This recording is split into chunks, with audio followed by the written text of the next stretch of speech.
একটা দেশ যে দেশের মোট চাহিদার 15% তেল উৎপাদন করতে তারা সক্ষম, অর্থাৎ যদি চাহিদাকে আমরা 100% ধরি, তার 15% যদি তারা উৎপাদনে সক্ষম হয়, আর 85% তেল তারা বহির্বিশ্ব থেকে কিনতে হয়। ঠিক সেরকম একটা দেশ থেকে আমরা তেল কিনে আনি 3 গুণ দামে। অর্থাৎ যে দেশটা কিনে আনছে তেল তার দেশের ব্যবহারের জন্য, সে আমার কাছে বিক্রি করছে বা আমি তার থেকে কিনছি ত্রিফল দামে, এটা তার থেকে আমি ক্রয় করছি। হ্যাঁ, বলছি আসলে ভারতের কথা।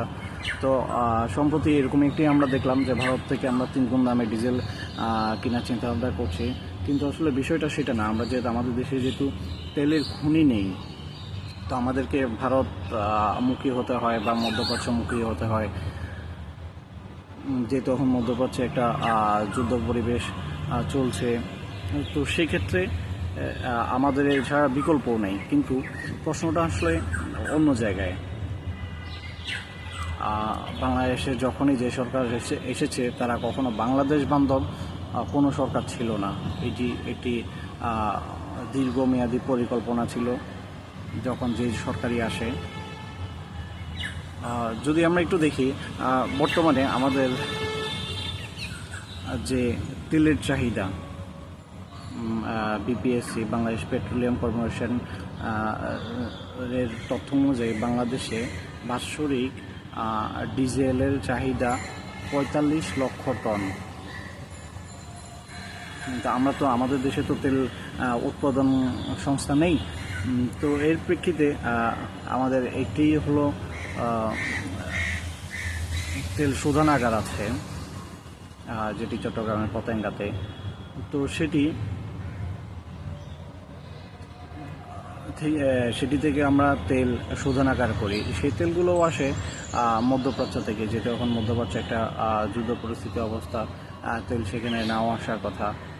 তো আমার বাৎসরিক যে চাহিদা, সে চাহিদার মাত্র 7 লক্ষ টন ডিজেল সে আমাকে ক্রুড অয়েল থেকে দিতে সক্ষম। অর্থাৎ আমাকে বাকি 38 লক্ষ টন ডিজেল আমাকে কিনতে হয়।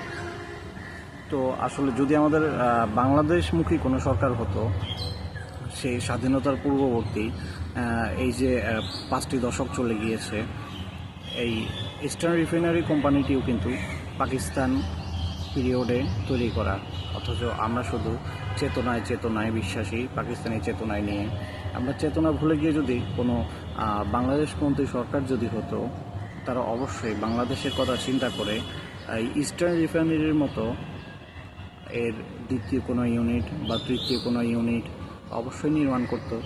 যেহেতু আমার ইস্টার্ন রিফাইনারি থেকে আমি বছরে 7 লক্ষ টন ডিজেল পাচ্ছি, তো আমার চিন্তা করা উচিত ছিল যে আমি এটার আরও কয়েকটা ইউনিট বৃদ্ধি করি, সেখান থেকে যাতে মিনিমাম আমি আমার ক্যাপাসিটির বা যেটা আমার চাহিদার 70% অথবা 80% আমি রিকভার করতে পারি।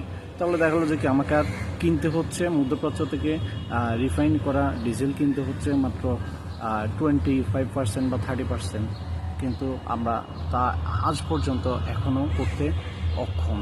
কেননা আমরা একটি দেশকে খুশি করার জন্য স্বাধীনতার পূর্ববর্তী সময় থেকে বর্তমান সময় পর্যন্ত খুশি করার জন্যই ব্যস্ত।